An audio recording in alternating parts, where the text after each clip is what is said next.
Alright guys, this is part 2 of our gymnastics series going over inversion. So the first part of the series we talked about a couple of the prereqs for handstand push-ups. So now we're actually going to go through the handstand push-up. Two of the things that I want to take note of, the tripod position or headstands is going to be a big part of this, as well as the being able to lower. So developing that strength, we talked about push-ups. We also talked about being able to lower yourself once you kick up into a good tripod position and having control as far as for safety. Okay, so those two things we're going to go over. We won't go over again, but they're in the first part of our series. So now we're going to move into the actual handstand push-up. So in the handstand push-up, you've got your kick up. Okay, so you're comfortable, you can kick up to the wall. The next part again is that negative, being able to lower yourself to the bottom of your tripod position. So now what I'm going to go over is the setup. So in the setup of the handstand push-up, there's some things you need to think about. So one, hand placement in relation to the head. So you want to think about having that perfect triangle. So you should be able to see your hands out of the corner of your eyes in your handstand push-up when you're upside down.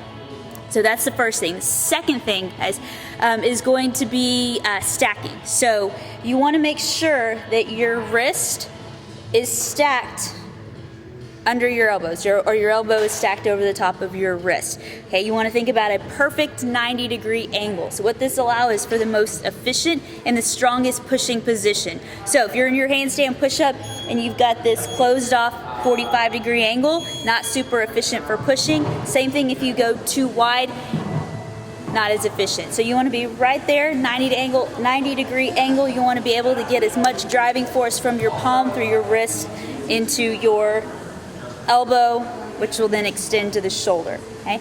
So your tripod position at the bottom. The second part of that is going to be loading of the hip, so getting ready for that kip. So when in that position, when you're upside down, hey, you're stacked, you're ready to go.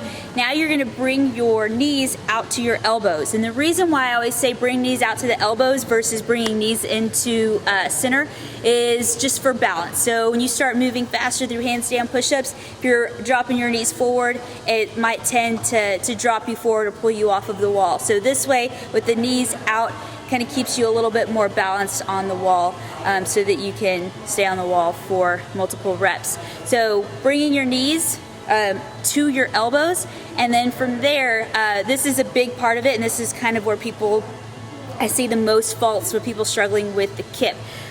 Two things, really loading the hip. Again, you want to actually bring your knees all the way to your elbows, and you want to close off that hip as much as possible. And then on the back side, your lower back should be in contact and stay rounded to the wall the entire time. And so I'm going to demo this. What I see a lot of times is people either loading just from the knees and not loading that hip, so then they get more of a really shallow hip drive or really shallow kip, or their lower back's not on the wall and they're not able to pull their knees into their elbows. So let's take a look at all of that, starting from the setup to the kip. All right, so first part, peeking up,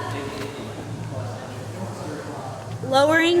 Okay, notice here I've got my 90-degree.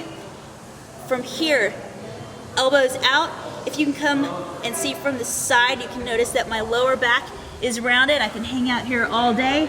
My hips are loaded, and then from there I'm just going to drive out. Okay? So what I see sometimes is people loading here and then trying to use mostly, so when you load from the hip, you get a little bit more having to work more upper body. Fatigue is going to set in a lot faster versus if you load the hip, it's a little bit more efficient. So the descend coming down, we've got the kip or loading of the hip. The next part is the handstand push-up, pushing out of the bottom of the hole. So in that position, two things have to happen at the same time. You are extending the hips or driving, so you're kipping, and you're also driving with your hands. Those two things have to happen at the same time. You can't drive and then try to extend, and you can't extend and then drive. It's going to make for a really sloppy, very inefficient handstand push-up.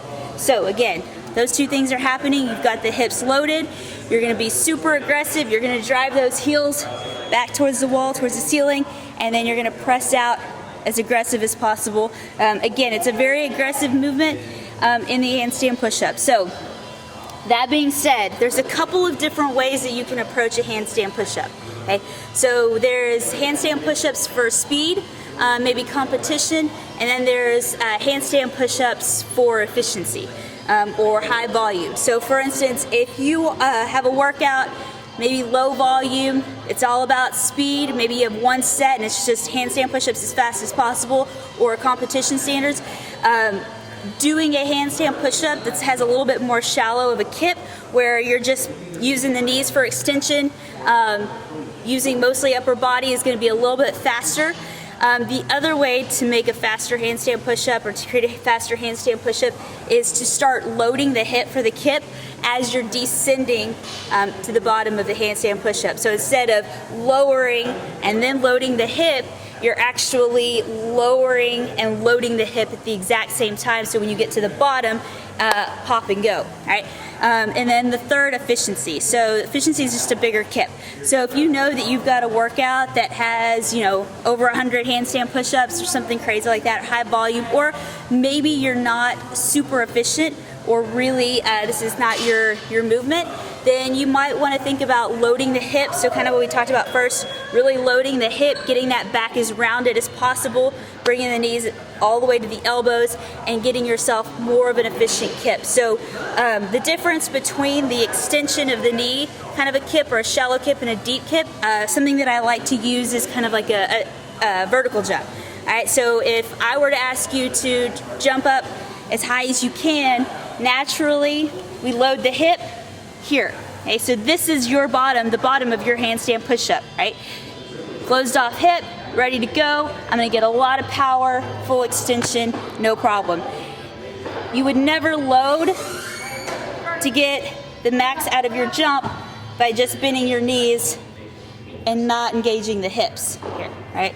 So think about that when you're loading for your handstand push-ups. Are you loading here, or are you loading here? And that will make a big difference in whether you're more efficient and kind of the longevity. How long will you be able to stay on the wall and hit multiple reps? So again, part 2, handstand push-ups. Part 1, we hit kind of the basics.